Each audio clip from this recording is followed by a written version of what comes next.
நான் இங்கே புத்தக கண்காட்சிக்கு இங்கே எங்களுடைய உயிர்மை பதிப்பகம் அரங்கு இருக்கிறது, எங்களுடைய அரங்கு இருக்கிறது.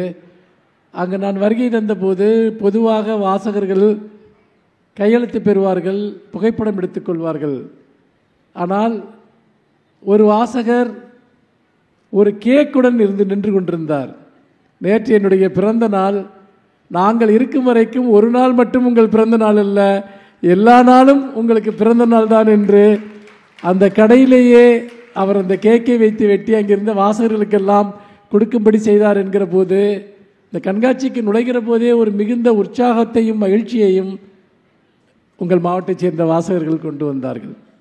நண்பர்களே, நான் தமிழ்நாடு முழுக்க நிறைய புத்தக கண்காட்சிக்கு செல்லக்கூடியவன். ஊர் ஊராக வாசகர்களை தேடி போய் சந்திக்கிறவன். இப்பொழுது இங்கே வந்திருக்கிறேன். எழுதுகிற எனக்கு, நான் தினமும் எழுதக்கூடியவன். நான் எழுதாத நாட்களே கிடையாது, நான் எழுதாத வாரங்கள் கிடையாது, மாதங்கள் கிடையாது, ஆண்டுகள் கிடையாது. எல்லோரும் கேட்பார்கள், உங்களால் எப்படி தொடர்ந்து எழுத முடிகிறது என்று, எங்கிருந்து உங்களுக்கு எழுதுவதற்கான சக்தி கிடைக்கிறது என்று எல்லோருமே கேட்பார்கள். ஒரே ஒரு இடத்திலிருந்து தான் அந்த சக்தி கிடைக்கிறது, அது உங்களிடமிருந்து தான். நான் காணுகிற ஒவ்வொரு வாசகனும் வாசகியும் அவர்கள் சந்தித்ததும், எப்படி எங்கள் மனசில் இருக்கிறதெல்லாம் நீங்கள் எழுதுறீங்க, எப்படி எங்கள் வாழ்க்கையில் நடந்ததெல்லாம் உங்களுக்கு தெரியுது என்று ஏதாவது ஒரு கவிதை வரியை சொல்லுவார்கள், அல்லது என்னுடைய ஏதாவது ஒரு பேச்சை குறிப்பிட்டு பேச ஆரம்பிப்பார்கள். ஒரு எழுத்தாளன் எல்லாருடைய வாழ்க்கையிலும் இருக்கிறான். ஒரு எழுத்தாளனுக்குள் எல்லாருடைய வாழ்க்கையும் இருக்கிறது. ஒரு எழுத்தாளனுடைய வாழ்க்கையை வாசகர்கள் வாழ்கிறார்கள், வாசகர்களுடைய வாழ்க்கையை ஒரு எழுத்தாளன் வாழ்கிறான். நீங்கள் ஒரு புத்தகத்தை படிக்கிற போது அதை எழுதுகிறவனின் வாழ்க்கையை மட்டும் நீங்கள் படிப்பதில்லை, அதன் வழியாக உங்கள் வாழ்க்கையையும் சேர்த்து படிக்கிறீர்கள். அந்த எழுத்தாளனுக்கு நடந்தது தானே நமக்கும் நடந்தது, அவனுக்கு நடந்த அவமானம் தானே நமக்கும் நடந்தது, அவனுக்கு நடந்த தோல்வி தானே நமக்கும் நடந்தது என்று உங்கள் வாழ்க்கையில் நடந்த பல்வேறு துயரங்கள், கண்ணீர், வருத்தம், ஏமாற்றங்கள், வெற்றிகள், தோல்விகள் எல்லாவற்றையும் அந்த எழுத்தினுடைய வெளிச்சத்தில் நீங்கள் பார்க்கிறீர்கள். அதனால் தான் சொல்கிறேன், எழுத்து என்பது ஒரு விளக்கு, எழுத்து என்பது ஒரு வெளிச்சம். எதற்கான வெளிச்சம்? நம்முடைய வாழ்க்கையை நாமே பார்த்து கொள்வதற்கான வெளிச்சம். நம்முடைய கனவுகளை, நம்முடைய காதல்களை, நம்முடைய பிரிவுகளை, நம்முடைய கண்ணீரை, நம்முடைய ஏற்றங்களை, நம்முடைய வீழ்ச்சிகளை ஒரு இலக்கியம் நமக்கு சொல்லிக்கொண்டே இருக்கிறது. ஒரு சிறந்த கவிதையும் கதையும் நமக்கு சொல்லிக்கொண்டே இருக்கிறது. நம்முடைய மனம் பல சமயங்களில் ஒரு இருண்ட மூளை போல இருக்கிறது. அங்கே ஒரு டார்ச் லைட்டை ஒரு சிறந்த கவிதை அடிக்கிறது. இதோ பார், உன்னுடைய மனதின் மூளையில் இதுதான் இருந்து கொண்டிருக்கிறது என்று. இங்கே பல பேர் வாசிக்கக்கூடியவர்கள் இருப்பீர்கள், உங்களுக்கு தெரியும். அது ஒரு அற்புதமான ஒரு அனுபவம் படிப்பது என்பது. அந்த அனுபவம் என்பது நம்மை நாமே புதிதாக கண்டுபிடித்துக் கொள்வது. இந்த உலகத்தில் மிகவும் அதிசயமான ஒன்று என்ன தெரியுமா? எல்லோரும் சொல்வார்கள், இந்த இடம் ரொம்ப அதிசயமானது, இந்த காட்டிற்குள் போனேன், அந்த காடு ரொம்ப அதிசயமாக இருந்தது, இந்த பொருள் ரொம்ப அதிசயமான பொருள் என்றெல்லாம் ஒவ்வொருவரும் ஏதாவது ஒரு அதிசயத்தை பற்றி சொல்வார்கள். உலகில் 7 அதிசயங்கள் இருக்கிறது என்பார்கள். ஆனால் 100 அதிசயங்கள் உள்ள இடம் என்ன தெரியுமா? நம்முடைய வாழ்க்கை தான், நம்முடைய மனம்தான். நமக்கு நடக்கிற எதுவும் இன்னொருத்தருக்கு சில சமயம் நடக்கும், யாருக்குமே நடக்காததும் நமக்கு நடக்கும். நாம் காணுகிற காட்சிகள், நாம் கொள்கிற உணர்வுகள், நம்முடைய ஆசாபாசங்கள், நாம் செய்கிற தவறுகள், நம்முடைய குற்றங்கள், நம்முடைய மேன்மைகள், இது எல்லாமே அதிசயங்கள் தான். அப்படி இருக்கிற போது அதிசயங்களை தேடி மனிதன் உலகம் முழுக்க அலைய வேண்டியதில்லை. தன் மனதிற்குள் இருக்கக்கூடிய அதிசயத்தை ஒருவன் கண்டுபிடிக்கிற போது நீங்கள் நினைக்கலாம், என்ன நம்ம வாழ்க்கையில் அதிசயம் இருக்கிறது, என்ன புதுமை இருக்கிறது, இவர் என்ன நம்மளே ஒரு அதிசயம்னு சொல்கிறார் என்று சொன்னால், நமக்குள் அதிசயங்கள் நடக்கின்றன, ஆனால் அது நமக்கு தெரிவதில்லை. நம்முடைய அதிசயங்கள் நமக்கு தெரியாத போது பிறருக்கு எப்படி தெரியும்? எழுத்து உங்களுக்குள் இருக்கக்கூடிய, உங்கள் மனதில் இருக்கக்கூடிய அதிசயங்களை உங்களுக்கு காட்டுகிறது. அதனால்தான் இந்த புத்தக கண்காட்சி, இந்த படிப்பு, இவ்வளவு புத்தகங்கள், இந்த சிறந்த உரைகள், இந்த உரையாடல்கள். ஒரு அரசாங்கம் ஏன் இவ்வளவு முயற்சி எடுத்து ஊருக்கு புத்தக கண்காட்சிகளை நடத்த வேண்டும்? நன்றாக சிந்தித்து பாருங்கள். ஒரு அரசாங்கத்திற்கு வேறு வேலை இல்லையா? ஏன் ஒரு அரசு இதை இவ்வளவு முழுமூச்சாக செய்கிறது? ஒரு காலத்தில் சென்னை புத்தக கண்காட்சி, அதை விட்டால் மதுரை புத்தக கண்காட்சி, இதுதான் நமக்கு தெரியும். இன்றைக்கு ஒவ்வொரு மாவட்டத்திலும், இப்போ நான் இந்த நேரத்தில் இங்கே பேசிகிட்டு இருக்கையில் 7 ஊரில் புத்தக கண்காட்சி நடக்குது. எல்லா ஊர்லேயும் என்னையுமே யாராவது பேசிகிட்டு இருக்காங்க, உங்களை மாதிரி வாசகர்கள் இருக்காங்க. ஏனென்று கேட்டால், எவ்வளவு பெரிய அறிவு செல்வத்தை தமிழகம் உருவாக்கி இருக்கிறது, தமிழ் பண்பாடு உருவாக்கி இருக்கிறது என்பதை கண்ணார காண்பதற்கான ஒரு வாய்ப்பு. இங்கே உள்ளே சுற்றி பாருங்கள், எத்தனை விதமான புத்தகங்கள், எத்தனை விதமான அறிவு, குழந்தைகளிலிருந்து பெரியவர்கள் வரைக்கும் எல்லா வயதினருக்கும் எல்லா தேவைகளுக்கும். நீ கதை படிக்க விரும்புகிறாயா? நூற்றுக்கணக்கான ஆசிரியர்கள் உங்களுக்காக காத்திருக்கிறார்கள். நீ கட்டுரை படிக்க விரும்புகிறாயா? தத்துவம் படிக்க விரும்புகிறாயா? வரலாறு படிக்க விரும்புகிறாயா? கவிதை படிக்க விரும்புகிறாயா? வாழ்க்கையில் வெற்றி பெற்றவர்களுடைய கதையை படிக்க விரும்புகிறாயா? அல்லது தோல்வியடைந்தவர்களுடைய கதையை படிக்க விரும்புகிறாயா? எல்லோரும் உங்களுக்காக இந்த புத்தக கண்காட்சிக்குள் காத்திருக்கிறார்கள். தங்கள் வாழ்க்கையை பற்றி சொல்கிறார்கள், உங்கள் வாழ்க்கையை பற்றி சொல்கிறார்கள். எத்தனையோ திருவிழாக்கள் நம் வாழ்க்கையில் வருகின்றன. அவையெல்லாம் அந்த திருவிழா முடிந்ததும் அந்த கொண்டாட்டங்கள் எல்லாம் முடிந்து போய்விடும். ஆனால் புத்தக கண்காட்சி, நீங்கள் இந்த கண்காட்சி முடிந்த பிறகும் கூட இங்கே வாங்கிய புத்தகங்களும் இதனுடைய நினைவுகளும் உங்களோடு வந்து கொண்டே இருக்கும். அத்தனை விதமான அறிவு தேவைகளை நிறைவேற்றக்கூடியதாக ஒரு புத்தக கண்காட்சி இருக்கிறது என்றால், தமிழ்நாடு அரசினுடைய பள்ளிக்கல்வித்துறையும் பொது நூலகத்துறையும் பப்பாசி அமைப்பும் இணைந்து தமிழ்நாடு முழுக்க வருடம் முழுக்க புத்தக கண்காட்சிகளை நடத்தி கொண்டிருக்கிறார்கள். இந்த அரசு பொறுப்பேற்றதிலிருந்து இந்த 4 வருடங்களில் எல்லா மாவட்டங்களிலும் புத்தக கண்காட்சி என்ற கருத்தாக்கம் ஒரு மிகப்பெரிய அறிவு புரட்சி இயக்கமாகவே மாறிவிட்டது. எவ்வளவு குழந்தைகள் வருகிறார்கள், பார்ப்பதற்கே அவ்வளவு மகிழ்ச்சியாக இருக்கிறது. நண்பர்களே, என்னுடைய வாழ்க்கையில் நான் முதல் புத்தக கண்காட்சியை என்னுடைய 30வது வயதில் தான் பார்த்தேன். இன்றைக்கு ஒரு 5 வயது குழந்தை ஒரு புத்தகத்தை வாங்கி கொண்டு வந்து என்னிடம் கையெழுத்து பெறுகிற போது, ஒரு புகைப்படம் எடுத்துக்கொள்கிற போது, 5 வயதில் இந்த புத்தக கண்காட்சி என்கிற ஒரு மிகப்பெரிய அனுபவம் அந்த குழந்தைக்கு கிடைக்கிறது. அவர்கள் வளர்கிற போது புத்தகங்களை தேடி இயல்பாக வருவார்கள். ஒரு நல்ல புத்தக கடை கூட இல்லாத ஊர்களில் கூட பிரம்மாண்டமான புத்தக கண்காட்சிகளை இன்றைக்கு நடத்தி கொண்டிருக்கிறோம். மாவட்ட நிர்வாகத்தைச் சேர்ந்த அலுவலர்கள் கிட்டத்தட்ட 1 மாதமாக அதற்கு மேலாக வேலை செய்து கொண்டிருக்கிறார்கள். இதில் இருக்கக்கூடிய சிரமங்கள், பிரச்சனைகள் எல்லாம் மிக கடுமையானது. ஆனால் அதையெல்லாம் தாண்டி இங்கே இது ஒரு அறிவினுடைய சர்க்கஸ் கூடாரம். இதற்குள் எல்லா விதமான மாயாஜாலங்களும் நடக்கும், எல்லா விதமான வினோதங்களும் இதற்குள் புதிந்திருக்கின்றன. இந்த ஒரு புத்தக கண்காட்சி முடிகிற போதே அடுத்த வருடம் புத்தக கண்காட்சி எப்போது வரும் என்று நமக்கு உடனே தோன்ற ஆரம்பித்து விடுகிறது. அதைவிட உங்களில் பலர் ஊர் ஊராக போய் புத்தக கண்காட்சி பார்க்கிற ஆட்கள் எல்லாம் இருக்கிறார்கள். சார், உங்களை நான் இங்கே விழுப்புரத்தில் பார்த்தேன்பா, சார் உங்களை நான் கடலூரில் பார்த்தேன்பா, எப்படின்னா நான் ஊருக்கு எங்கே புத்தக கண்காட்சி போட்டாலும் வந்துடுவேன் அப்படின்னு சொல்லக்கூடிய அளவிற்கு இந்த கண்காட்சி மேல் ஒரு மிகப்பெரிய ஈடுபாடு கொண்ட வாசகர்கள் எல்லாம் இருக்கிறார்கள். இது ஒரு மிகப்பெரிய அறிவினுடைய ஒரு வெளிச்சம். இந்த அரசு அதை இடையறாமல் தொடர்ந்து மேற்கொண்டிருக்கிறது என்று சொன்னால் அதற்கு நீங்கள் இங்கே இருக்கக்கூடிய நீங்களே அதற்கு ஒரு சாட்சி. நண்பர்களே, திராவிடம் வளர்த்த தமிழ் என்கிற ஒரு தலைப்பு எனக்கு தரப்பட்டிருக்கிறது. பொதுவாக இங்கே சிலர் திராவிடத்தையும் தமிழ் உணர்ச்சியையும் நேரெதிராக நிறுத்துகிற வேலைகளை எல்லாம் செய்திருக்கிறார்கள். இல்லை, கடந்த 1 நூற்றாண்டிற்கும் மேலாக திராவிட இயக்கம்தான் தமிழை வளர்த்திருக்கிறது என்பதற்கு நூற்றுக்கணக்கான சான்றுகள் இருக்கின்றன. திராவிடம் எப்படி தமிழை வளர்த்தது? இதுதான் நம் முன்னால் இருக்கக்கூடிய கேள்வி. இதை நீங்கள் ரொம்ப சுலபமாக புரிந்து கொள்ளலாம். நீங்கள் இப்போது பேசுகிற தமிழ், நீங்கள் இப்போது எழுதுகிற தமிழ், நீங்கள் தொலைக்காட்சியில் கேட்கிற தமிழ், பத்திரிகைகள் படிக்கிற தமிழ், இதெல்லாம் 1 நூற்றாண்டிற்கு முன்பு எப்படி இருந்தது என்று பார்த்தாலே உங்களுக்கு தெரிந்துவிடும். உங்கள் வீட்டு பத்திரத்தை யாராவது படித்திருக்கிறீர்களா? உங்கள் வீட்டு பத்திரம் கொஞ்சம் கை தூக்குங்க, யாரெல்லாம் படிச்சிருக்கீங்கன்னு. அதை படித்தா உங்களுக்கு என்னன்னு இன்றைக்கி இருக்க மொழியில் அது இருக்கா? அப்படியே சுழிச்சு சுழிச்சு உள்ள சமஸ்கிருத வார்த்தை, இப்போ பயன்பாட்டில் இல்லாத வார்த்தைகள்லாம் அதுக்குள்ளே இருக்கும். நம்ம கஷ்டப்பட்டு நம்ம அதை புரிஞ்சுக்கிடணும். வந்துட்டு ஏன் வீட்டு பத்திரங்கள் அத்தகைய ஒரு மொழியில் இருந்தன? அதே மாதிரி நீங்கள் பழைய சினிமாலாம் பார்த்தீங்கன்னா, அந்த பிளாக் அண்ட் ஒயிட்டில் இருக்க சினிமா, அந்த காலத்தில் இந்த ராஜா ராணி காலத்து படங்கள்லாம் பார்த்தீங்கன்னா, அவங்க பேசுகிறதெல்லாம் இப்போ இருக்க தமிழ் மாதிரியே இருக்காது. இப்போ கணவனை கூப்பிட வேண்டும் என்றால் பிராணநாதா என்று சொல்வார்கள். எந்த அம்மாவாவது புருஷனை வந்து பிராணநாதான்னு கூப்பிடுமா? என்னடா தமிழ்நாட்டில் பிராணநாதாவுக்கு இதுக்கு என்ன சம்பந்தம்? எனக்கு சின்ன வயசில் ஒரு குழப்பம். நம்ம வீட்டில் எந்த அம்மாவும் தான் வீட்டுக்காரரை பிராணநாதான்னு கூப்பிட்டு பார்த்ததே இல்லையே. இங்கேயே இந்த சினிமாவில் மட்டும் இப்படி பேசுகிறாங்க, அந்த காலத்தில் இப்படி பேசினாங்களா அப்படின்னா தமிழன் எந்த காலத்திலும் அப்படி பேசவில்லை. ஆனால் சினிமா எடுக்கிறவன் கற்ற எழுதுகிறவன்லாம் சமஸ்கிருதமாக்கப்பட்ட தமிழை பயன்படுத்தினார்கள். 12ஆம் நூற்றாண்டு வரைக்கும் அந்த பளிங்கு நீரை போல தமிழ் இருந்தது. அவ்வளவு அற்புதமான தூய தமிழ் சொற்கள், பிறமொழி கலப்பற்ற சொற்கள்.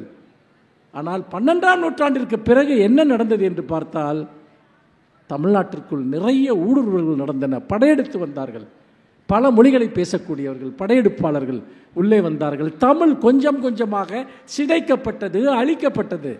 நிறைய பிறமொழி சொற்கள் வெள்ளம் போல இங்கே உள்ளே புகுந்தன. தமிழ் தன்னுடைய தனித்தன்மையை இழந்து, வசீகரத்தை இழந்து, அழகை இழந்து கொடூரமான முறையில் இன்றைக்கு நமக்கு ஒரு 3000 வருடம் பழமை கொண்ட இந்த அற்புதமான மொழியை ஒரு 6-7 நூற்றாண்டுகளில் வெளியே இருந்து வந்தவர்கள் மிக கொடூரமாக சிதைத்தார்கள். உண்மையிலேயே தமிழை ஏன் இந்தியை எதிர்க்கிறான் அப்படின்னு என்கிட்ட நிறைய பேர் கேட்பாங்க. நிறைய பேர் என்கிட்ட ஏன் மற்ற லாங்குவேஜ்காரங்கெல்லாம் இந்தியை ஏற்றுக்கிட்டாங்களே, நீங்கள் மட்டும் ஏன் எழுத்துக்கிட்டே இருக்கீங்கன்னு நான் ஒன்று தான் சொல்லுவேன். எங்கள் மொழி திரும்ப திரும்ப அழிக்கப்பட்டிருக்கிறது. அந்த வலி வேதனை எங்கள் ஜீன்களில் இருக்கிறது, எங்கள் ரத்தத்தில் இருக்கிறது. உங்களுக்கு இது புரியாது என்று நான் சொல்வேன். ஒரு இனம் தொடர்ந்து அடிமைப்படுகிற போது, அடி வாங்குகிற போது, அந்த அடிமைப்படுதலுடைய காயம் நம்முடைய மனதில் ஆழமாக பதிந்து விடுகிறது. யாராவது நம் மொழி மீது கை வைத்தால், நம் மொழியின் மீது ஊடுருவினால் உடனே ஆட்டோமேட்டிக்காக ஒரு ரியாக்ஷன் வருது. அது பொலிட்டிக்கல் ரியாக்ஷன் கிடையாது, அது ஒரு எத்தனிக் ரியாக்ஷன். நம்முடைய இன உணர்வு என்பது நம்முடைய ஜீன்களில் வந்து கொண்டிருக்கிறது. ஏன்னா நீ என்னை தொடர்ந்து அழிச்சிருக்க, நீ என்னை தொடர்ந்து சிதைச்சிருக்க. ஒருத்தன் இல்லை, 2 பேர் இல்லை, யார் யாரோ இங்கு வந்தார்கள். நம்முடைய மொழியினுடைய வசீகரத்தை சிதைத்தார்கள். 19ஆம் நூற்றாண்டில் இதற்கு எதிரான ஒரு மிகப்பெரிய போராட்டம் தொடங்குகிறது. வடமொழி நீக்கிய தமிழை மீண்டும் மீட்டெடுக்க வேண்டும் என்று ஒருபுறம் நம்முடைய தனித்தமிழ் இயக்கம் இலக்கியத்திற்குள் அல்லது நம்முடைய மொழி செம்மைக்குள் எப்படி தமிழை தூய்மைப்படுத்துவது என்கிற போராட்டத்தை நடத்துகிறார்கள். திராவிட இயக்கம் இன்னொரு புறம் பொதுமக்கள் பயன்படுத்தக்கூடிய எல்லா ஊடகங்களிலும் தமிழை மீட்டெடுத்து நம்முடைய அசலான தமிழை எப்படி மீட்பது என்பதற்கான பெரும் போராட்டத்தை தொடங்குகிறார்கள். பராசக்தி படம் வருவதற்கு முன்பாக தமிழ் சினிமா எப்படி பேசிக்கொண்டிருந்தது என்பதை நினைத்து பாருங்கள். பராசக்தியில் சிவாஜிக்கு பேசக்கூடிய அந்த வசனங்களை நினைத்து பாருங்கள். எவ்வளவு அற்புதமான, எவ்வளவு தூய சொற்கள். ஓடினால் வாழ்க்கையின் ஓரத்திற்கே ஓடினால் வாழவிட்டார்களா என் கல்யாணியை என்று கேட்கிற போது ஒவ்வொரு தமிழனுடைய இதயத்திலும் அந்த குரல் ஒலித்தது. இன்று சட்டத்தை நீட்டுவோர் அன்று அவருடைய வாட்டத்தை போக்கி இருக்க வேண்டும். இப்படி அடுக்கடுக்கான தூய தமிழ் சொற்கள், வசனங்கள், இதெல்லாம் சினிமாவில் ஒரு மிகப்பெரிய அளவுக்கு அண்ணா எழுதுகிறார், கலைஞர் எழுதுகிறார். இன்னும் திராவிட இயக்க மரபில் வந்த எல்லோரும் ஊருக்கு நாடகம் போடுகிறார்கள். ஊருக்கு சினிமாக்களில் அந்த தமிழ் ஒலிக்க ஆரம்பிக்கிறது. அப்போத்தான் தமிழனுக்கு விழிப்பு வருது, இதுதானடா நம்ம தமிழ். அப்போ இவ்வளவு காலமாக சினிமாக்களில் காட்டப்பட்ட தமிழ், நாடகங்களில் போடப்பட்ட தமிழ் கொச்சைப்படுத்தப்பட்ட, இழிவுபடுத்தப்பட்ட, இன்னும் சொல்ல போனால் அவமதிக்கப்பட்ட தமிழ் என்பதை தமிழன் உணர்கிறான். திராவிட இயக்கத்தைச் சேர்ந்தவர்கள் ஊருக்கு பத்திரிகை நடத்துகிறார்கள். உங்களுக்கு தெரியுமா, ஒரு காலத்தில் திராவிட இயக்கத்தினர் மட்டும் 1000க்கும் மேற்பட்ட பத்திரிகைகளில் தமிழில் நடத்தினார்கள். எந்த திராவிட இயக்கத்தை சேர்ந்ததாக இருந்தாலும் ஒரு ஊரில் அவன் ஒரு பத்திரிகை நடத்திக்கிட்டு இருப்பான். அது தூய தமிழ் எழுதப்பட்டது, தூய தமிழ் சொற்கள் எழுதப்பட்டன, முற்போக்கு கருத்துக்கள் எழுதப்பட்டன. மொழியை மட்டும் நாம் தூய்மைப்படுத்தவில்லை. அதாவது இந்த மற்ற ஊருக்கும் தமிழ்நாட்டுக்கு உள்ள வித்தியாசம் என்ன தெரியுமா? மற்ற ஊரில் என்ன மொழி வரினா என் மொழி உயர்ந்ததுன்னு பேசுவான், என் மொழியை எதிரி யாராக இருந்தாலும் அழிச்சிருவேன்னு பேசுவான். நம்ம மொழி உணர்வையும் சமூக நீதியையும் ஒன்று சேர்த்தோம். ஜாதி சமத்துவம் வேணும், இடஒதுக்கீடு வேணும், பெண்களுக்கு உரிமை வேணும். இதையெல்லாம் முதலில் தமிழ்நாட்டில் பேசியது திராவிட இயக்கம் தான். பெரியார் பேசுகிறார், அண்ணா பேசுகிறார், கலைஞர் பேசுகிறார், திராவிட இயக்க சிந்தனையாளர்கள் எல்லாம் அதை பேசுகிறார்கள். சமத்துவமும் தமிழ் உணர்வும் ஒன்று. தமிழ் உணர்வையும் சமத்துவத்தையும் பிரிக்க முடியாது. பிறப்புக்கும் எல்லா உயிர்க்கும் என்று சொன்ன ஒரு மரபிலிருந்து வந்தவர்கள் நாங்கள். யாதும் ஊரே யாவரும் கேளீர் என்று ஒரு உலகத்திற்கு ஒரு பிரகடனத்தை சொன்னவர்கள் நாங்கள். நம்ம வெறுமனே தமிழ் மொழிப்பற்று மட்டும் கிடையாது, சமத்துவம், சமூக நீதி, இதோடு சேர்ந்து தான் நம்முடைய தமிழ் உணர்வு. அப்படி பார்க்குறப்போ இன்றைக்கி நம்ம பத்திரிகைகளில் எழுதுகிற தமிழ், பாடப்புத்தகங்களில் படிக்கிற தமிழ், ஏன் நாம் பேசுகிற தமிழ், ஊடகங்களில் பயன்படுத்துகிற தமிழ் எல்லாமே இந்த ஒரு நூற்றாண்டில் திராவிட இயக்கத்தால் மீட்டெடுக்கப்பட்ட தமிழ் என்பதை மறந்து விடாதீர்கள். அதற்கு முன்னால் சிதைக்கப்பட்ட மணிப்பிரவாளம் என்று சொல்லக்கூடிய கொடூரமாக காதில் நரநரவென்று சத்தம் கேட்கக்கூடிய, எப்போவுமே சொல்லுவேன் இந்த மணிப்பிரவாளம் பற்றி பேசுகிறப்போ, யாரோ சிலேட்டை வச்சு எழுதுகிற மாதிரி, சிலேட்டில் ஆணி வச்சு எழுதுகிற மாதிரியே இருக்குன்னு. அப்படி தமிழை மீட்ட ஒரு மாபெரும் இயக்கம் திராவிட இயக்கம். திராவிடம்தான் தமிழை இன்றைக்கு இருக்கக்கூடிய நிலைக்கு மீண்டும் மீட்டு கொண்டு வந்தது. நவீன இலக்கியத்திற்கான மொழியை அதுதான் உருவாக்கியது. நம்முடைய சங்கத்தமிழை அதுதான் மீட்டது. இன்றைக்கு மாண்புமிகு முதலமைச்சர் அவர்கள், இன்றைக்கு ஒரு பெரிய பிரச்சனை நடந்து கொண்டிருக்கிறது. தேவநாகரி எழுத்தில் இருக்கக்கூடிய ரூவுக்கு பதிலாக தமிழ் ரூவை நாம் கொண்டு வந்தது இன்றைக்கி ஒரு பெரிய பிரச்சனையாகி இருக்கிறது. உனக்கு என்னையா பிரச்சனை? தமிழில் ரூன்னு சொன்னா ரூவா இல்லாட்டி தான் பிரச்சனை. மற்றபடி ரூ தமிழில் இருந்தால் உனக்கு என்ன பிரச்சனை? அதுக்கு ஒரு பெரிய பிரச்சனை. நீங்கள்லாம் பிரிவினைவாதிகளா, அதா இதா அப்படின்னு. இவ்வளோ காலமாக ரூன்னு நீனு தானே எழுதிக்கிட்டு இருந்த, சொல்லிக்கிட்டு இருந்த. இது ஒரு ப்ரொட்டஸ்ட்டு. நீங்கள் எங்கள் மொழியை அழிக்க முயற்சித்தால், நீங்கள் எங்களுடைய பண்பாட்டை அழிக்க முயற்சித்தால், நாங்கள் எங்கள் பாணியில் நாங்கள் பேசுவோம். தமிழ் மீது கை வைத்தால் 100 மடங்கு நாங்கள் தமிழில் பேசுவோம். ஒரு சொல்லை நீங்கள் திணித்தால் அதற்கு பதிலாக 10 தமிழ் சொற்களை நாங்கள் முன்னால் எடுத்து வைப்போம். இது ஒரு தமிழர்களுடைய பொதுவான ஒரு குணம். என்னை டிஸ்டர்ப் பண்ணாத, என்னை டிஸ்டர்ப் பண்ணினா நான் உன்னை டிஸ்டர்ப் பண்ணுவேன், அவ்வளோதான் மேட்ரு. எனக்கென்று ஒரு மொழி, ஒரு உன்னதமான மொழி இருக்கிறது. உலகத்தின் மிக மூத்த மொழி, செம்மையான மொழி, எந்த கருத்தையிலையும் சொல்லக்கூடிய ஒரு மொழி, வளமை மிக்க ஒரு மொழி. என்னுடைய மொழி 3 நூற்றாண்டுக்கு முன்போ 4 நூற்றாண்டுக்கு முன்போ உருவானதல்ல. என்னுடைய மொழியினுடைய செம்மை என்பது 3000 ஆண்டுகால வரலாற்றை கொண்டிருக்கிறது. என்னுடைய இலக்கியம் என்பது 3000 ஆண்டுகால செம்மையை கொண்டிருக்கிறது. எங்களிடமிருந்து கற்றுக்கொள்ளுங்கள், எங்கள் மொழியை கற்றுக்கொள்ளுங்கள், எங்கள் இலக்கியங்களை கற்றுக்கொள்ளுங்கள் என்று தான் சொல்கிறோம். உங்களிடம் கற்றுத்தர ஏதாவது இருந்தால் நாங்கள் கற்றுக்கொள்கிறோம், உங்கள் மொழியை கற்றுக்கொள்கிறோம். நீங்கள் வெறும் கைகளோடு இருந்து கொண்டு எங்களிடம் கற்றுக்கொள்ளுங்கள் என்று கேட்கிறீர்கள். தமிழனுக்கு எதன் மேலேயும் வெறுப்பு கிடையாதுங்க. தமிழர்கள் மாதிரி சகிப்புத்தன்மை உள்ள ஒரு சமூகம் உலகத்தில் பார்க்கறது ரொம்ப அரிதிலும் அரிது. இப்போ பிற மாநிலங்கள்லேருந்து எவ்வளோ பேர் இங்கே வேலைக்கு வர்றாங்க. எங்கேயாவது யாரையாவது ஒரு தமிழை அடித்தான்னு ஒரு வார்த்தையை நீங்கள் சொல்லுங்கள் பார்க்கலாம். 40 லட்சம் பேர் வட இந்தியர்கள் தமிழ்நாட்டில் இருக்காங்க. ஒருத்தரையாவது இன திவேசத்தோடவோ மொழி திவேசத்தோடவோ ஒரு தமிழை மோசமாக நடத்தினான்னு நீங்கள் ஒரு வரலாறு காட்டுங்க. தமிழர்களை இந்தியா முழுக்க அடிச்சிருக்காங்க, இந்தியா முழுக்க துரத்திருக்காங்க. நம்ம வேற, நம்முடைய பண்பாடு வேற, நம்முடைய வேர்கள் வேற. நம் எல்லோரையும் இணைத்து கொண்டு முன்னேற வேண்டும் என்று நினைக்கக்கூடியவர்கள், எல்லோரோடும் சேர்ந்து வாழ வேண்டும் என்று நினைக்கக்கூடியவர்கள் நாம். நாங்கள் எல்லாரையும் அகாமடேட் பண்ணுறோம், எல்லாரையும் எங்களோட இணைச்சிக்கிறோம். அப்புறையே எங்களை டிஸ்டர்ப் பண்ணுறேன், அப்புறையே எங்களை தொந்தரவு பண்ணுறேன். இதுதான் நாங்கள் கேட்கக்கூடிய ஒரு முக்கியமான ஒரு கேள்வி. இப்போது நீங்கள் ஒன்றும் இல்லை, இப்போ ஒரு கருத்து இருக்கிறது, நீங்கள் ஒரு 3வது மொழி படியுங்கள் நல்லது என்று நாங்கள் ஏற்றுக்கொள்கிறோம். 3 மொழி அல்ல, 10 மொழி கூட நாங்கள் படிப்போம், எங்களுக்கு தேவைப்பட்டால் படிப்போம். தமிழன் 123 நாடுகளில் இருக்கான். அந்த நாட்டுக்கு போகிறான், அங்கே வேலை பார்க்குறான், அவனுக்கு அந்த ஊர் மொழி தேவைப்பட்ட அளவில் கற்றுக்கிறான். இவ்வளோ தானே மேட்ரு.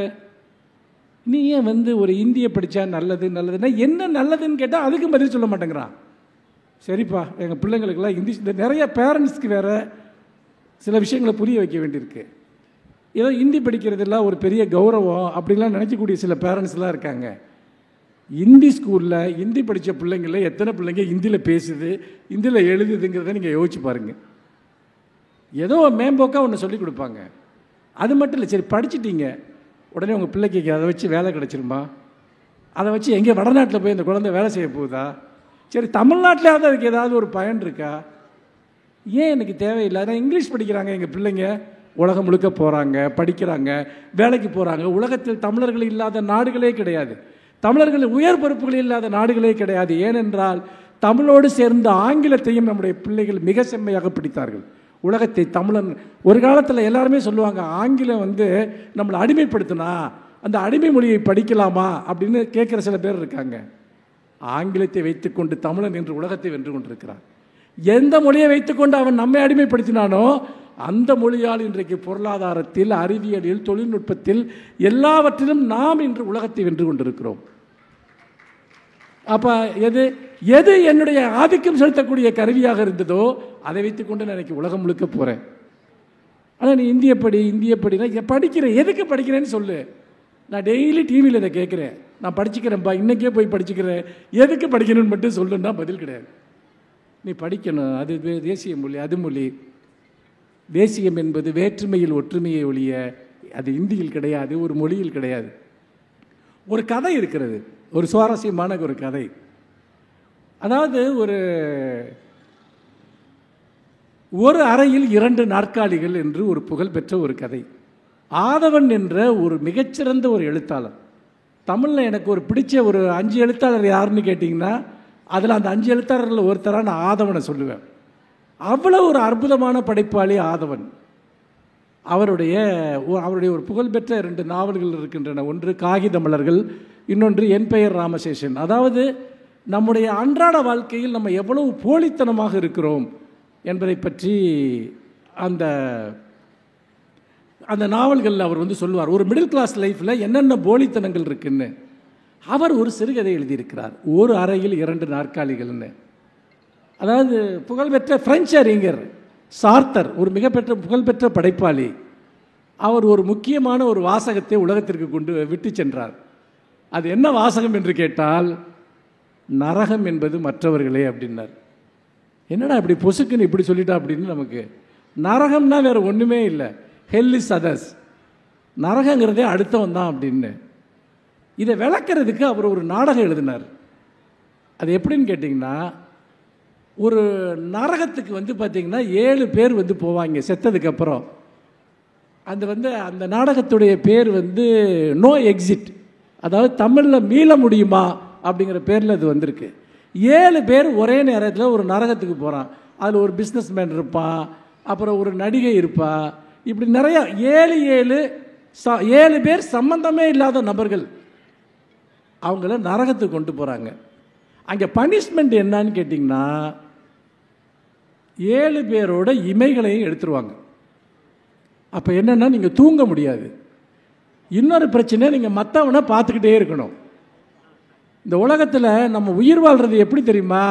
நம்ம கண்ணை மூடிக்கிறது மூலம் தான் நம்ம நிம்மதியாக இருக்கும். நிறைய விஷயங்களில் நம்ம கண்ணை திறந்து எல்லாத்தையும் பார்த்துக்கிட்டே இருந்தோம்னா நமக்கு பைத்தியம் பிடிச்சிடும். நிறைய நேரம் நம்ம கண்ணை மூடிக்கிறோம், இல்லை நம்ம மனசை மூடிக்கிறோம். அப்படி தான் நம்மளை பாதுகாத்துக்க முடியும். அப்போ பனிஷ்மெண்ட் எப்படின்னு கேட்டிங்கன்னா, 7 பேர், அந்த 7 பேரும் நைட், அதாவது அங்கே லைட்டு எப்போவுமே இந்த ரூமில் எரிஞ்சிக்கிட்டு இருக்கோம். அந்த ரூமில் கண்ணாடி கிடையாது. ஏன் கண்ணாடி கிடையாதுன்னு எழுதுறாருன்னா, பல சமயத்தில் நம்ம அடுத்தவனை பார்க்குறத தவிர்க்கிறதுக்காக நம்மளை நாமளே பார்த்துக்கிட்டு இருப்போம், நம்மளை பற்றியே நம்ம நினச்சிக்கிட்டு இருப்போம். அதை சிம்பாலிக்காக சொல்கிறார். அந்த ரூமில் கண்ணாடி கிடையாது, லைட்டு எப்பவும் எரியும், தூங்க முடியாது, கண்ணில் இருக்க இமையை எடுத்துருவாங்கிறப்போ வேறு வழி இல்லாமல் நீ அடுத்தவனை பார்த்துக்கிட்டே இருக்கணும். அவன் உனக்கு சம்மந்தமே இல்லாத ஒரு ஆள். இந்த சிச்சுவேஷனில் உங்களுக்கு நீங்கள் நினச்சி பாருங்கள், உங்களால் தூங்க முடியாது, கண்ணை மூட முடியாது, லைட்டு எரிஞ்சிக்கிட்டு இருக்கோம். ஆனால் உங்கள் எழுத்தாளர் இருக்கவே உங்களுக்கு சம்மந்தமே இல்லாத ஒருத்தன், உங்களால் சகிச்சிக்கவே முடியாத ஒருத்தன், உங்களோட எந்த விதமான ஒத்த சிந்தனையும் ஒத்த உணர்வும் பண்பாடும் இல்லாத ஒருத்தன். அது அப்படியே அந்த 7 பேருக்கு நடுவில் என்ன நடக்குதுங்கிறது தான் அந்த நாடகம், நோ எக்ஸிட் அல்லது மீள முடியுமா அப்படிங்கிறது. அப்போ நரகம் என்பது மற்றவர்களே அப்படின்னு சார்த்தர் ஒரு பெரிய பிரகடனத்தை, ஒரு பிரெஞ்சு படைப்பாளி, அவர் வெளிப்படுத்துகிறார். இந்த கருத்து தமிழில் வேறொரு விதத்தில் ஆதவனுடைய ஒரு புகழ்பெற்ற ஒரு கதையில், இது ஏன் இந்த கதையை சொல்கிறேன்னா, இப்போ நம்ம பேசிக்கிட்டு இருக்க டாப்பிக்கு இதுக்கும் ஒரு தொடர்பு இருக்குது. என்ன தொடர்புன்னு கேளுங்க. ஒரு அறையில் 2 நாற்காலிகள், ஒரு தமிழன் ஒருத்தர், அது வேறு யாரும் இல்லை, ஆதவன் தான். டெல்லியில் ஆதவன் பற்றி நீங்கள் பட்டிருப்பீங்க, ஏற்கனவே சொன்னேன். அவர் ஒரு அகால மரணம் அடைந்தார். அவர் ஆற்றுல குளிக்க போனப்போ நீர் சுழலில் சிக்கி இறந்து போயிட்டார். ரொம்ப இன்னைக்கு வரைக்கும் என் மனசில் ஒரு அழியாத ஒரு மரணம் அது. ஏன்னா அவர் மனப்பாடம் பண்ணுற மாதிரி ஒரு புத்தகங்கள்லாம் நான் படிச்சிருக்கேன். அப்போது அவர் டெல்லியில் ஒரு கவர்மெண்ட் ஆஃபீஸில் வேலைக்கு போகிறார். இவர் ஒரு சிறந்த சிந்தனைகளை உடைய, சிறந்த எண்ணங்களை உடைய, கருத்துக்களை உடைய ஒரு படைப்பாளி. அவர் இன்னொருத்தனோட ரூம்மேட்டாக போகிறார். அவன் யாருன்னு கேட்டிங்கன்னா ஒரு ஹிந்திக்காரன், ஒரு உத்தரப்பிரதேசத்தை ஆள். இவருக்கும் அவனுக்கும் எந்த சம்பந்தமும் கிடையாது. அவன் எப்போ ஹிந்தி பாட்டு கேட்டுக்கிட்டே இருப்பான், மட்டமான ஜோக் சொல்லிக்கிட்டே இருப்பான். இவருக்கு அவன் ரூமுக்குள்ளே வந்தோடனே டிஸ்டர்ப் ஆகிடுவார். உங்களுக்கே அந்த அனுபவம் இருக்குது. சில பேர்த்த நமக்கு ஏன் பிடிக்குதுன்னே தெரியாது, சில பேரை ஏன் நமக்கு பிடிக்கலன்னு தெரியாது. சில பேர் நம்மளை ஒன்றுமே செய்ய மாட்டான், அப்படி சும்மா தான் உட்காந்துருப்பான். ஏதோ அவன் நம்ம சவுக்கு வச்சு அடிக்கிற மாதிரியே நமக்கு ஒரு மன நெருக்கடி உண்டு பண்ணுவானுங்க. சில பேரோட உடல் மொழி, ஒரு சில பேரோட ஒரு வெளிப்பாட்டு முறை, அது நமக்கு புரிஞ்சிக்க முடியாது. எனக்கு சில பேரோட தான் இருக்க முடியும், சில பேரோட இருக்க முடியாது. அதுதான் மனித இயல்பு. இப்போ நீங்கள் பார்த்தீங்கன்னா சில பேரை பார்த்தோன்னே இவன் கூட கொஞ்சம் நேரம் பேசிகிட்டு இருக்கலாமான்னு தோணும். சில பேரை பார்த்தோன்னே சீக்கிரம் அங்கேருந்து கிளம்பிடணும்னு தோணும். ஒன்றுமே நமக்கு தெரியாது இது ஏன் அப்படி நடக்குதுன்னு. அந்த மாதிரி வேறு வழி இல்லாமல் அவன் கூட ரூம்மேட்டாக இருக்க வேண்டியிருக்கு. இவருக்கு ஒரு மிகப்பெரிய மனச்சிக்கல். அவன் உள்ளே வந்தோடனே இவர் தன்னுடைய ஒட்டுமொத்த வாழ்க்கையும் சீர்குலைஞ்சு போயிட்ட மாதிரி உணர்வார். அவன் எப்படி தன்னை துன்புறுத்துறானே இவருக்கு புரியலை. ஆனால் அவன் பேசுகிறது எல்லாமே எரிச்சலாக இருக்குது. என்ன எரிச்சல்னா, இவர் யாருன்னே அவனுக்கு தெரியாது. இவர் ஒரு எழுத்தாளர்னோ இவர் உயர்ந்த சிந்தனைகளை கொண்ட ஒருத்தர்னோ அவனுக்கு தெரியாது. அவன் என்ன பண்ணுவான்னா, தன்னை அறிவாளியாக இவரிடம் நிரூபிப்பதற்கு முட்டாள்தனமான காரியங்களை தொடர்ந்து பண்ணிகிட்டே இருப்பான். நிறைய பேர் நீங்கள் ஒரு முட்டாள் கூட இருக்கலாம், தன்னை அறிவாளின்னு நம்புகிற முட்டாள் கூட நீங்கள் இருக்கவே முடியாது. அவன் இடைவிடாமல் உங்ககிட்ட தன்னை பார்த்தீங்கன்னா ப்ரூவ் பண்ணுவான். அவன் என்னென்னமோ தத்துவம்லாம் சொல்லுவான், கருத்தெல்லாம் சொல்லுவான். ஏன்டா இவன் நம்மக்கிட்ட இதெல்லாம் சொல்கிறான்னு உங்களுக்கு அப்படியே மண்டையே வெடிக்கிற மாதிரி இருக்கும். அப்போ இவருக்கு ஒரு ஃப்ரெண்டு, இந்த கைலாசம்ன்ற இந்த எழுத்தாளர் ஆதவன் தனக்கு பேரை கைலாசம்னு அதில் வச்சுக்கிறாரு. தன்னுடைய ஃப்ரெண்டு ஒருத்தர்கிட்ட இந்த பிரச்சனையை பற்றி பேசுகிறாரு டீட்டெயிலாக. எனக்கு அப்போ அவன் சொல்லுவான், உனக்கு ஒருத்தன் ஒத்து வரலன்னா நீ அவனை அப்போவே கட் பண்ண வேண்டியது தானே, எதுக்கு அவனை நீ என்கேஜ் பண்ணுறேன்னு கேட்பார். இல்லை, நம்ம ஒருத்தருக்கு அநீதி செய்கிறோமோன்னு பயமாக இருக்குது, குற்ற உணர்வு வந்துடுது, ஒருத்தரை நம்ம மோசமாக நடத்துகிறோமோ அப்படின்னு இவர் சொல்லுவார். இது எழுத்தாளனோட பிரச்சனை. இதுதான் என்ன பிரச்சனைன்னா, தனக்கு தொந்தரவு செய்யக்கூடிய விஷயத்தை கூட நம்ம இதை செய்யலாமா, இதை வேணாமா, இதை தடுக்கலாமா வேணாமான்னு குழம்பிகிட்டே இருப்பான். நானே அப்படிப்பட்ட ஒரு ஆள் தான். அப்படிப்பட்ட ஒரு சூழ்நிலையில் அவனை விட்டு போகவும் முடியல, அவனை சகிச்சிக்கவும் முடியல. ஆனால் இவருக்கு என்ன சந்தேகம்னா, இவன் ஏன் நம்மக்கிட்ட அறிவாளின்னு தன்னை ப்ரூவ் பண்ண முயற்சிக்கிறான். அதுக்கு ஒரு அருமையான ஒரு பதில் அந்த நாவல் இருக்குது, அந்த கதையில் இருக்குது. அந்த ஒரு சின்ன பேரா மட்டும் அந்த ஃப்ரெண்டு சொல்கிறான் அவர்கிட்ட,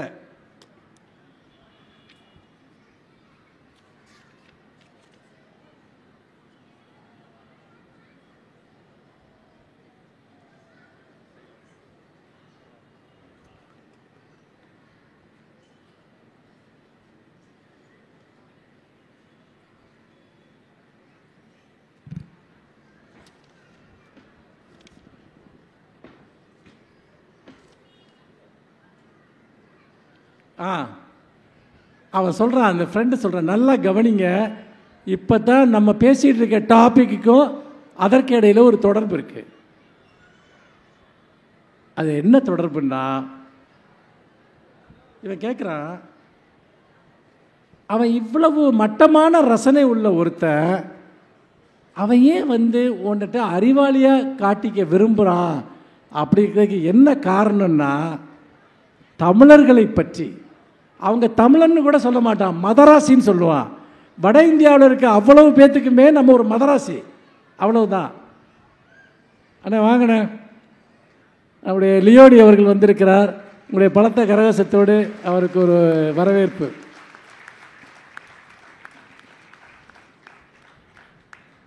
அதில் அவர் இருக்கையிலே ஒரு விஷயத்தை சொல்லணும்னு நினைக்கிறேன். அதாவது நம்முடைய அண்ணன் லியோனி போன்றவர்கள் ஒரு மிகப்பெரிய அரும்பணியை செய்து கொண்டிருக்கிறார்கள். அந்த அரும்பணி என்னவென்று சொன்னால், தமிழ்நாட்டில் முற்போக்கான சிந்தனைகளை, முற்போக்கான எழுத்துக்களை, கருத்துக்களை, பலவிதமான ஒரு பார்வைகளை கொண்ட பொதுமக்களிடம் சொல்வது என்பது அவ்வளவு எளிதல்ல. நான்லாம் சில சமயம் ஒரு 1000 பேர் இருந்த சபையாக இருந்தாலும் சரி, 10,000 பேர் இருந்த சபையாக இருந்தாலும் சரி, ஒரு 5 நிமிடத்தில் அவர் தன்னுடைய வசத்தில் கொண்டு வந்து விடுவார். அதெல்லாம் ஒரு மிகப்பெரிய அற்புதமான ஒரு ஆற்றல். அது எல்லாரையும் அதை ஒரு நாளில் அவருக்கு வந்ததில்லை, 40-50 வருடங்களாக பேசி பேசி பேசி எத்தனையோ ஊர்களில் எத்தனையோ காதுகளையும் முகங்களையும் இதயங்களையும் எதிர்கொண்டு உருவான ஒரு அற்புதமான ஒரு கலை. நிறைய பேர் சொல்லியிருக்காங்க, எப்படி அவர் வந்தோன்னே அந்த சபையை தன் கையில் எடுத்துக்கிறாருன்ட்டு. இப்போ நான் பேசிட்டு இறங்கினோன்னா அப்படியே மொத்தமாக உங்களை தான் கையில் எடுத்துப்பார். நமக்கு என்னடா இப்போ தானே நம்மக்கிட்ட பேசிகிட்டு இருந்தாங்க, அவ்வளோ பேர் அங்கே போயிட்டாங்கன்னு நமக்கு தோணும். அந்த மாதிரி ஒரு அற்புதமான ஆற்றல் கொண்டவர் அவர். எங்கள் துறையை சேர்ந்தவர். இன்னும் சொல்லப்போனால் அவர் குரல் ஒலிக்காத தமிழ் கூறும் நல்லுலகே இல்லை என்கிற அளவிற்கு அவர் தன்னுடைய தமிழ் பணியை ஆற்றி வந்திருக்கிறார். நண்பர்களே, இந்த இடத்தில் ஏன் ஒரு ஊபிக்காரனுக்கும் தமிழனுக்கும் ஏன் ஒத்து போகலை? ஒரு ஊபிக்காரன், ஒரு உத்தரப்பிரதேசத்தை சேர்ந்த இந்தி பேசக்கூடிய ஒருத்தன் ஒரு தமிழனை நீ எங்கிட்ட இருந்து கற்றுக்கன்னு ஏன் சொல்கிறான்? அவனுக்கு என்ன பிரச்சனைங்கிறதுக்கு இன்றைக்கு நாம் பேசுகிற அரசியல் இருக்கிறது இல்லையா? இதை எத்தனையோ ஆண்டுகளுக்கு முன்பு இந்த கதையில் ஆதவன் எழுதுகிறார். அந்த நண்பர் சொல்கிறாரு, ஏன் உனக்கு உன் ரூம்மேட்டு கூட ஒத்துப்போக முடியலைன்னா அதுக்கு அவன் சொல்கிறான், ஆமாம், நீ அவன் போன்றவர்கள் இகழ்ச்சியாக கருதும் ஒரு சராசரி மதராசி இல்லை. எல்லா நார்த் இந்தியனும் என்ன நினைக்கிறான்னா, மதராசின்னா கேவலமானவன், அவன் இந்திய நீரோட்டத்தில் இல்லாதவன். ஆனால் இவனை பார்த்தா ஒரு பெரிய அறிவாளியாக இருக்கான். அது அவன் ஈகோ ஹர்ட் பண்ணுது. நல்லா கவனிங்க, ஒரு தமிழன், ஒரு மதராசி அவன் எழுத்தாளனாக சிந்தனையாளனாக இருக்கிறான் என்பது ஒரு உத்தரப்பிரதேசக்காரனை இந்தியை தாய்மொழியாக கொண்ட ஒருத்தனுடைய ஈகோவை ஹர்ட் பண்ணுது. நீ நல்ல அறிவும் பண்பும் உடையவனாக இருக்கிறாய், கதை வேறு எழுதுகிறாய், சப்பாத்தியோ சமோசாவோ சாப்பிடுவதில் உனக்கு ஆட்சேபனை இல்லை. தமிழன் எப்படி தெரியுமா, எங்கே போனாலும் அதுக்கு தகுந்த மாதிரி ஒரு வாழ்க்கை முறையை ஏற்றுப்பான். மற்ற எந்த ஸ்டேட்டுக்காரனுக்கு அதை பண்ண முடியாது. நம்ம இங்கே இருக்கையில் சோறு சாப்பிடுவோம், அங்கே போய் சப்பாத்தி சாப்பிடுவோம், சமோசா சாப்பிடுவோம், நமக்கு எதுவுமே பிரச்சனை இல்லை. நான் தான் ஏற்கனவே சொன்னேன் இல்லையா, யாதும் ஊரே யாவரும் கேளீர் என்பது ஊர் ஊராக சுற்றுறதில்லை. எல்லா பண்பாட்டையும் தன்னுடைய பண்பாட்டாக அனுசரித்துக் கொள்கிற ஒரு பண்பு. மேலும் மதராசிகளை ரசனையற்றவர்களாக, மூடர்களாக, பணிவற்ற காட்டுமிராண்டிகளாக, குறுகிய நோக்கமும் அசட்டுகர்வமும் உள்ளவர்களாக, சண்டைக்காரர்களாக எப்படியெல்லாமோ அவன் கற்பனை செய்து கொண்டிருந்திருக்கலாம்.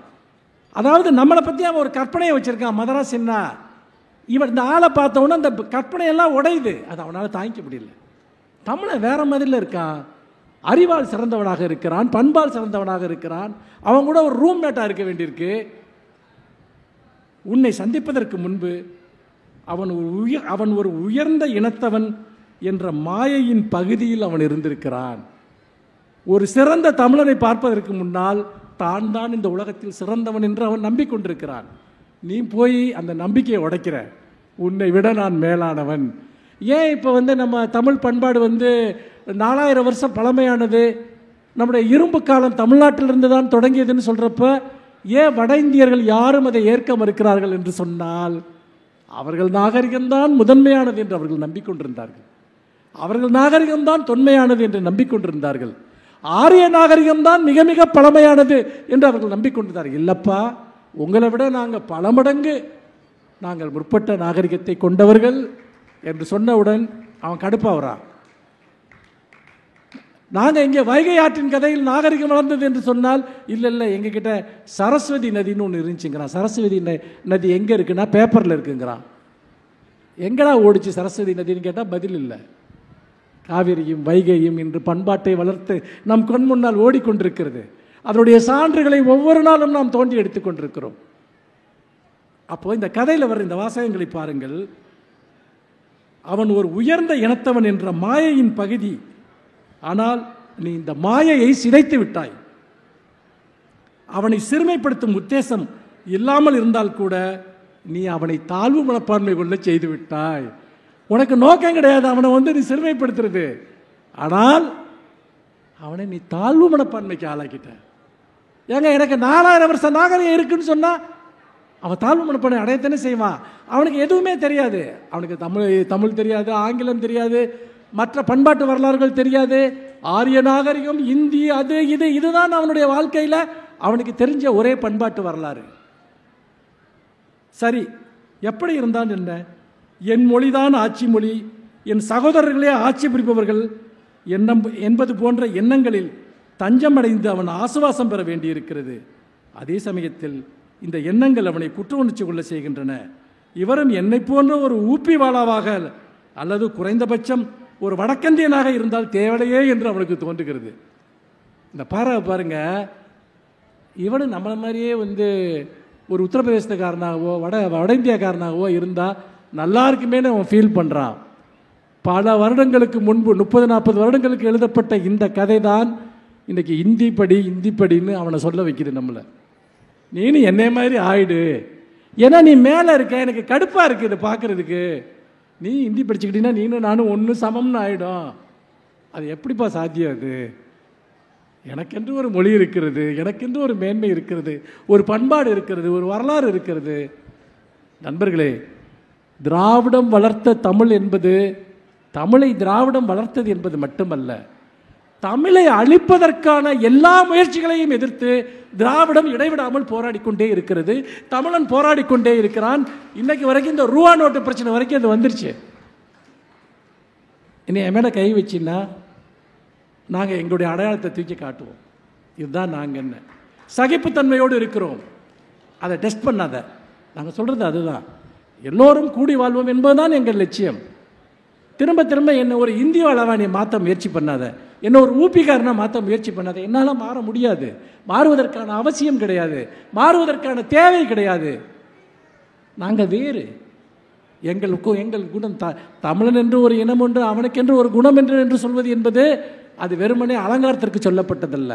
நாங்கள் சொந்த வரலாறை வைத்திருக்கிறோம், சொந்த பண்பாட்டை வைத்திருக்கிறோம். உலகத்திற்கு தரக்கூடிய அளவிற்கு ஒரு மேன்மையான பண்பாட்டை நாங்கள் வைத்திருக்கிறோம்.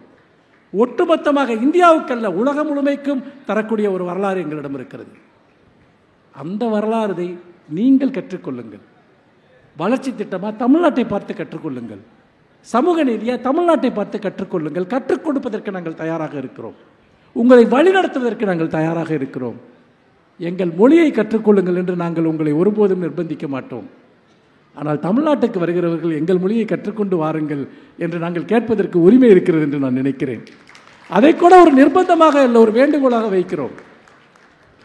தமிழ்நாட்டில் கிட்டத்தட்ட 40 லட்சம் வட இந்தியர்கள் இருக்கிறார்கள். யாராவது உனக்கு தமிழ் தெரியவில்லை என்று அவனை திருப்பி அனுப்பியிருக்கிறோமா? நாங்கள் எவ்வளவு அக்காமடேட்டிவாக இருக்கோம். ஏன் எங்களுடைய இந்த பண்பை நீங்கள் ஏற்றுக்கொள்ள மாட்டேன் என்கிறீர்கள்? நாங்கள் எல்லாவற்றிலும் உங்களுக்கு வழிகாட்டுகிறோம். இதுதான் இன்றைக்கு இந்த கதை, ஆதவனுடைய ஒரு அறையில் 2 நாற்காலிகள் கதையில் ஏன் நம்மை அவர்களைப் போல மாற்ற விரும்புகிறார்கள் என்றால், அவர்களை விட நாம் மேலான இடத்தில் இருக்கிறோம். அது அவர்களுக்கு சங்கடத்தை ஏற்படுத்துகிறது, கஷ்டத்தை ஏற்படுத்துகிறது, அவர்களை தாழ்வுணர்ச்சி கொள்ள வைக்கிறது. அதற்கு நாம் பொறுப்பல்ல, அவர்கள்தான் பொறுப்பு.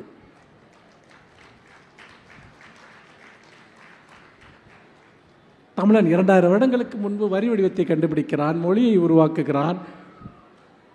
இதெல்லாம் ஒரு நீண்ட பாரம்பரியத்தினுடைய நீட்சி. நாங்கள் அந்த வகையில் நண்பர்களே, நான் பொதுவாக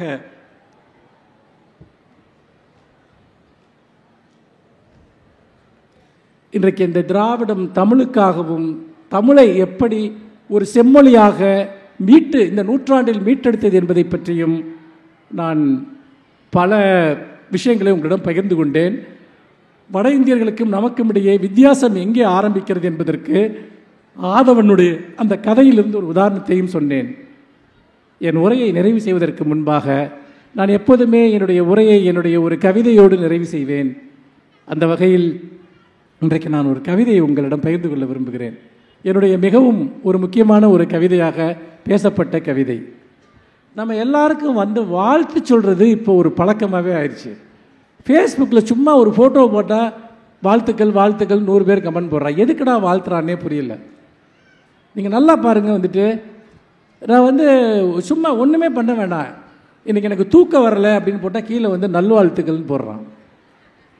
ஒரு ஸ்டேட்டஸில் பார்த்திங்கன்னா ஒருத்தர் இறந்து போயிட்டார், பழக்க தோஷத்தில் பார்த்திங்கன்னா கீழே அந்த கண்டோலன்ஸ் மெசேஜில் நல்வாழ்த்துக்கள்னு போடுறான். இதெல்லாம் ஜோக்கு கிடையாது, உண்மையாகவே இதெல்லாம் நீங்கள் பார்க்கலாம். ஆனால் வாழ்த்து என்பது அற்புதமான ஒன்று. வாழ்த்துக்கள் வாழ வைத்து விடுமா என்றெல்லாம் கேட்பார்கள். வாழ வைக்கும். நம்முடைய காயப்பட்ட மனங்களுக்கு ஒருத்தர் நம்மளை உள்ளன்போடு வாழ்த்துறான் அப்படின்னு சொன்னால் நமக்கு உண்மையிலேயே அந்த சமயத்தில் அது ஒரு தேவையான மருந்தை போல அது இருக்கிறது, ஒரு ஊட்டச்சத்தை போல அது இருக்கிறது. வாழ்த்துக்கள் நமக்கு தேவைப்படுகின்றன, உண்மையான வாழ்த்துக்கள், அன்பு கொண்ட வாழ்த்துக்கள். நேற்று என்னுடைய பிறந்த நாள் அண்ணன் லியோனி அவர்கள் அழைத்து என்னை வாழ்த்தினார். கேட்பதற்கு மிகவும் அவ்வளவு மகிழ்ச்சியாக இருந்தது.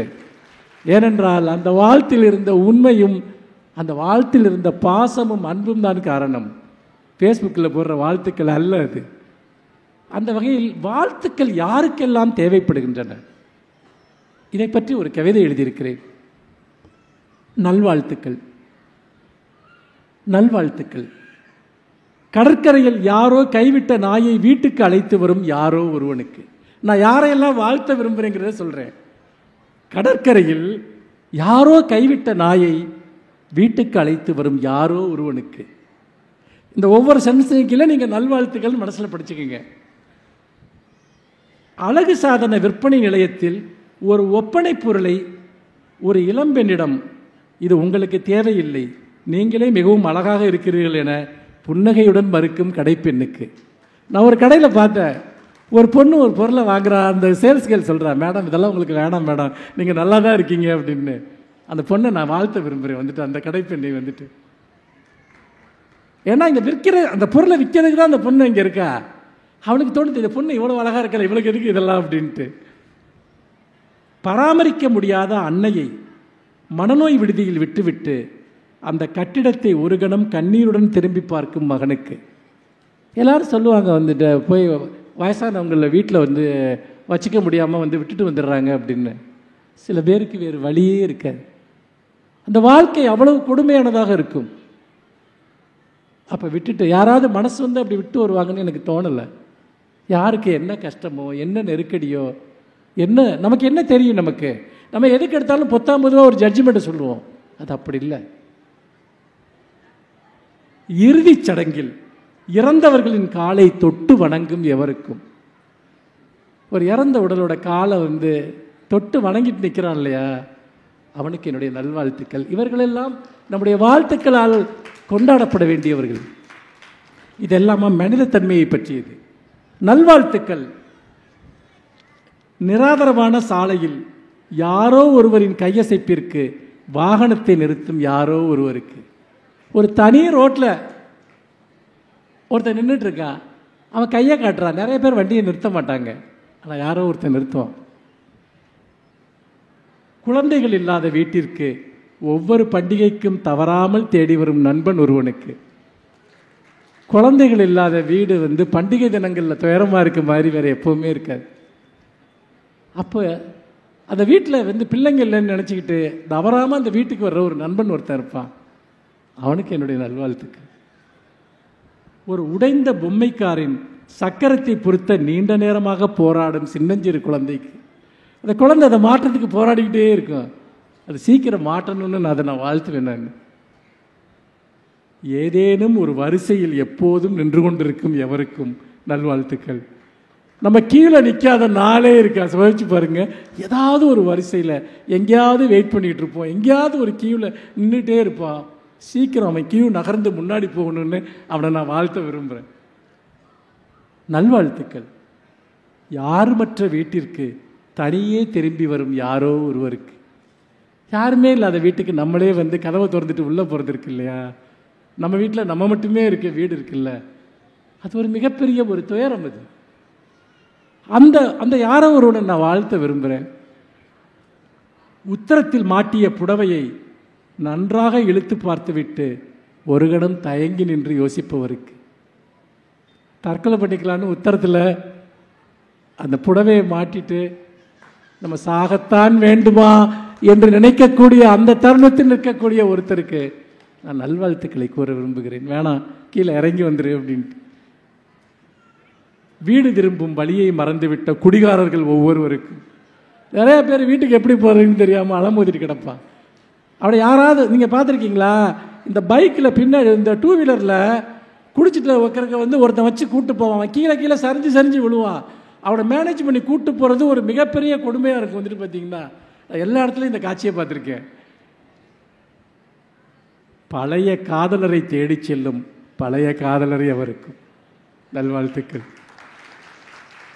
இந்த உலகத்தில் ரொம்ப துயரமானது நம்ம பழைய காதலர்களை நம்ம தேடி போகிறது தான். அவனை வாழ்த்தாம வேற யாரை வாழ்த்துறது சொல்லுங்க? நல்வாழ்த்துக்கள். யாரோ ஒருவரிடம் தன்னை நிரபராதி என நிரூபிக்க முற்படும் யாரோ ஒருவருக்கு, நான் எந்த தப்பும் பண்ணலைங்க அப்படின்னு நிரூபிக்க ஒருத்தன் போராடிட்டே இருக்கான் இல்லையா, அவனுக்கு என்னுடைய நல்வாழ்த்துக்களை நான் கூற விரும்புகிறேன். எதற்காவது பயன்படும் என்று எதற்கும் பயன்படாதவற்றை எல்லாம் பாதுகாத்து வைத்துக் கொண்டிருப்பவருக்கு நல்வாழ்த்துக்கள். வீட்டில் பார்த்தீங்கன்னா இப்போ நான் வீடு மாற்றிக்கிட்டு இருக்கேன், இது எனக்கே பொருந்தும். வீட்டை நானும் ஷிஃப்ட் பண்ணுறேன் முடியவே மாட்டேங்குது. அப்போ தான் எனக்கு தெரியுது நான் ஒருபோதும் பயன்படுத்தாத எவ்வளவு பொருள்களை வீட்டில் சேர்த்து வச்சுருக்கேன்ட்டு. அதை வாங்கின முதல் நாள்லேருந்து நான் பயன்படுத்தவே இல்லை. பொதுவாக இந்த வாக்கம் கிளீனர் இதுதான் இப்படி இருக்குன்னு கேள்விப்பட்டிருக்கேன். இந்த நேரத்தில் நம்ம வாழ்க்கையில் மனுஷங்களே அப்படி தான் இருப்பான். நிறைய கான்டாக்டை வச்சுக்கிட்டு இருப்போம். அவனால் ஒரு பிரயோஜனம் அவனுக்கும் கிடையாது, நம்மளால் அவனுக்கும் கிடையாது. எதற்காவது பயன்படும் என்று எதற்கும் பயன்படாதவற்றையும் பாதுகாத்து வைப்பவருக்கு, ஒழுங்குபடுத்தவே முடியாத ஒன்றை எப்படியும் ஒழுங்குபடுத்தி விடலாம் என்று நம்பும் ஒவ்வொருவருக்கும், கைமறந்து வைத்த பொருளை தேடிக்கொண்டிருக்கும் எவருக்கும், இந்த காணா போன பொருளை வீட்டில் கைமறந்து வச்ச பொருளை தேடுறது இருக்குல்ல, அந்த மாதிரி ஒரு மென்டல் டார்ச்சர் எதுவுமே இல்லை.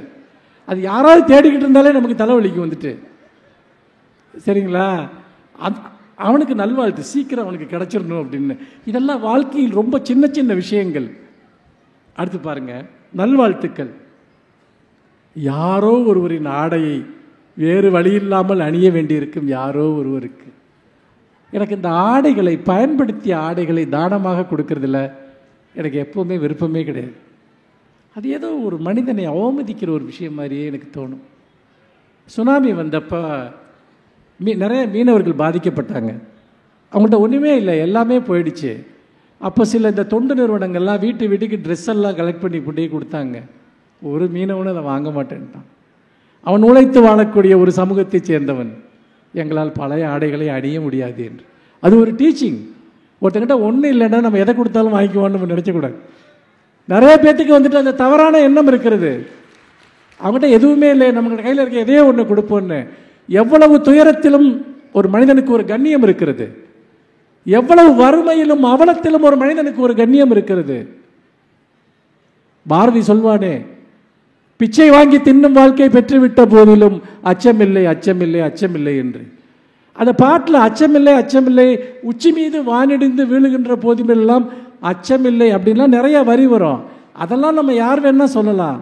பிச்சை வாங்கி தின்னும் வாழ்க்கை பெற்றுவிட்ட போதிலும் அச்சமில்லைன்னு சொல்கிறான் இல்லையா? நம்ம இறந்து வாழ்கிற போது நாம் பயம் இல்லாமல் இருப்பது என்பது சாதாரண விஷயம் இல்லை. யாரோ ஒருவரின் ஆடையை வேறு வழி இல்லாமல் அணிய வேண்டியிருக்கும் யாரோ ஒருவருக்கு, எப்படியும் இந்த நாள் முடிந்துவிடும் என்று வெறுமனே காத்திருக்கும் ஒருவருக்கு, வாழ்க்கை அவ்வளோ வெறுமையாக இருக்கும், செய்கிறதுக்கு ஒன்றுமே இருக்காது. எப்படா இந்த நாள் முடியும்னு சில நாள் இருக்கும். அவங்களுக்கு என்னுடைய நல்வாழ்த்துக்களை நான் தெரிவிக்க விரும்புகிறேன். ஏதோ ஒரு அவமானத்திற்காக எப்போதும் ஆயத்தமாக இருக்கும் ஒவ்வொருவருக்கும், எப்போ நமக்கு என்ன அவமானம் நடக்கும்னு யோசிச்சுக்கிட்டு எவ்வளவோ பேர் இருக்கான். வந்துட்டு மருத்துவமனையில் பரிசோதனை முடிவுகளுக்காக காத்திருக்கும் எவருக்கும், நம்முடைய மெடிக்கல் ரிப்போர்ட்டு என்ன வரும்னு காத்திருக்கிறது இருக்கு இல்லையா, அந்த தருணம் தான் நம்ம வாழ்க்கையை பற்றி நம்ம புரிஞ்சு கொள்கிற ஒரு தருணம். அது எந்த முனைக்கு வேண்டாமானாலும் உங்கள் வாழ்க்கையை தள்ளிவிடலாம். அப்படி வெயிட் பண்ணிட்டு இருக்க ஒருத்தருக்கு நான் என் நல்வாழ்த்துக்களை தெரிவிக்க விரும்புகிறேன். ஒன்றும் இருக்காதுங்க அப்படின்னு நான் சொல்ல விரும்புகிறேன். வந்துட்டு நல்வாழ்த்துக்கள். யாரோ ஒருவர் அளிக்கும் விருந்தில் சம்பந்தமில்லாமல் அமர்ந்திருக்கும் யாரோ ஒருவருக்கு, எதிர்பாராத சந்தர்ப்பத்தில் தன்னை இழக்க நேரும் ஒருவருக்கு, மகளின் அந்தரங்க கடிதங்களை பிரித்து படிக்காத தந்தையர் ஒவ்வொருவருக்கும், செல்ஃபோன் எடுத்து பார்க்குறது, பிள்ளைங்க என்ன யாருக்கு மெசேஜ் பண்ணியிருக்காங்கன்னு, ஏதாவது லெட்டர் இருக்கான்னு பார்க்குறது, இதெல்லாம் ரொம்ப கேவலமான வேலை. அது எதையும் செய்யாமல் ஒரு தகப்பன் இருக்கான் இல்லையா, அவனுக்கு என் நல்வாழ்த்துக்களை நான் கூற விரும்புகிறேன். எல்லாவற்றையும் விட எதற்கும் சரியாக கணக்கு வைத்துக்கொள்ள தெரியாத எவருக்கும், சில பேர்லாம் எல்லாத்தையும் கணக்கு வச்சுப்பான். இந்த மாதம் என்ன வரவு, என்ன செலவு, யாருக்கு என்ன கொடுத்தோம், யாருக்கு என்ன கொடுக்கல, இது ஒரு பொழப்பா? என் வாழ்க்கையில் நான் சம்பாரிச்சதுக்கே என்கிட்ட கணக்கு இருந்ததில்லை, செலவு பண்ணதுக்கே எனக்கு கணக்கு இருந்ததில்லை. அது ஒரு நிம்மதி. என்ன பேலன்ஸ் ஷீட்டை கையில் வச்சுட்டே அலைஞ்சிட்ருப்பான். மொத்தமே மாதம் 5000 ரூபா தான் சம்பாதிப்பான். ஆனால் கூட ரொம்ப கவலைப்படுவான் வந்துட்டு. அதெல்லாம் நல்வாழ்த்துக்கள். யாரோ ஒருவரின் வரிகளை கண்ணீர் மல்க வாசிக்கும் யாரோ ஒருவருக்கு. இது என்னுடைய வாசைகளுக்கு நான் எழுதி கொண்டது. அவர்களில் சிலர் இங்கேயும் இருப்பீர்கள். யாரோ ஒருவரின் வரிகளை கண்ணீர் மல்க வாசிக்கும் யாரோ ஒருவருக்கு முதலாக இன்னொரு உடலை தூக்கும் ஒவ்வொருவருக்கும், விசாரணைக்காக அழைத்து செல்லப்படும் எவருக்கும் நல்வாழ்த்துக்கள். சவக்கிடங்கில் யாரோ ஒருவரை தேடும் யாரோ ஒருவருக்கு, தன்னுடைய ஒன்றை தன்னுடையது அல்ல என்று மறுத்துவிடும் ஒருவருக்கு, விடுமுறை நாட்களுக்காக காத்திருக்கும் ஒவ்வொருவருக்கும். வெள்ளிக்கிழமை உங்கள் எல்லாத்துக்கும், சனிக்கிழமை உங்கள் எல்லாத்துக்கும் நல்வாழ்த்துக்கு வர விரும்புவேன். இப்போ பாருங்கள், ஞாயிற்றுக்கிழமை பொசுக்குன்னு முடிஞ்சு போச்சு, திரும்ப நாளைக்கு வேலைக்கு போகணும். விடுமுறைக்கு நாட்களுக்காக காத்திருக்கும் ஒவ்வொருவருக்கும், அப்போதுதான் பிறந்து கண் விழிக்கும் சிசுக்கள் எவருக்கும். பிறந்த குழந்தைகளை கையில் தூக்குற ஆனந்தம் இருக்கே, இந்த உலகத்தில் அதுக்கு நிகர் வேறு எதுவுமே இல்லை. உண்மையாக நான் சொல்கிறேன், எத்தனையோ விதமான பொருள்களை நான் இந்த உலகத்தில் தொட்டிருக்கேன். ஆனால் அப்போதுதான் பிறந்த குழந்தைகளை கையில் ஏந்துகிற அந்த பரவசத்தை என் வாழ்க்கையில் நான் எதுலையுமே நான் அடைஞ்சது கிடையாது. அப்போதுதான் பிறந்த கண் விழிக்கும் சிசுக்கள் எவருக்கும் நல்வாழ்த்துக்கள். யாரோ ஒருவரிடம் தான் அழகாக இருக்கிறேனா என கேட்கும் ஒவ்வொருவருக்கும், பாதி வழியில் முடிவை மாற்றிக்கொண்டு வீடு திரும்பும் ஒவ்வொருவருக்கும். நான் சில பேரெல்லாம் பார்க்கறதுக்காக போவேன், போயிட்டு பாதி வழியில் திருப்பி வந்திருக்கேன். இன்றைக்கி இவனை பார்க்க வேண்டாம்னு எனக்கு தோணிடும், அப்புறம் இவனை போய் ஏன் பார்க்கணுன்னு இன்னொரு தம்பியும் தோணும்.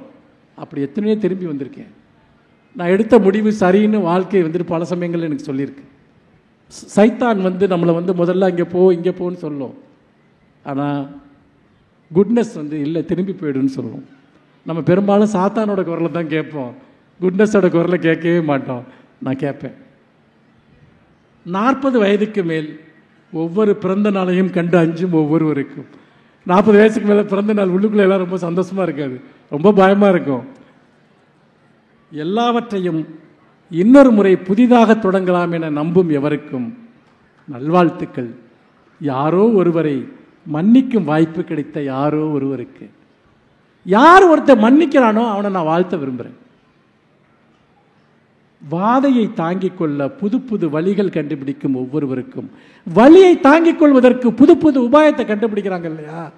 பெயின் எப்பவுமே இருக்கும். எனக்கு 50 வருஷமாக கால் வலிக்குது, நான் புது புது வழிகளை கண்டுபிடிப்பேன் அந்த வலியை தாங்கிக் கொள்வதற்கு. பசியை பொறுக்க முடியாது என கூச்சலிடும் ஒவ்வொருவருக்கும், என்னால் பசி தாங்க முடியாது, பசியை தாங்க முடியாது என கூச்சலிடும் ஒவ்வொருவருக்கும், இந்த கவிதைக்கு வெளியே இருக்கும் எவருக்கும் நல்வாழ்த்துக்கள். நன்றி, வணக்கம். இந்த தகவல் உங்களுக்கு பிடிச்சிருந்தா லைக் பண்ணுங்க, உங்க ஃப்ரெண்ட்ஸுக்கு ஷேர் பண்ணுங்க, மறக்காம எங்க சேனலுக்கு சப்ஸ்கிரைப் பண்ணுங்க.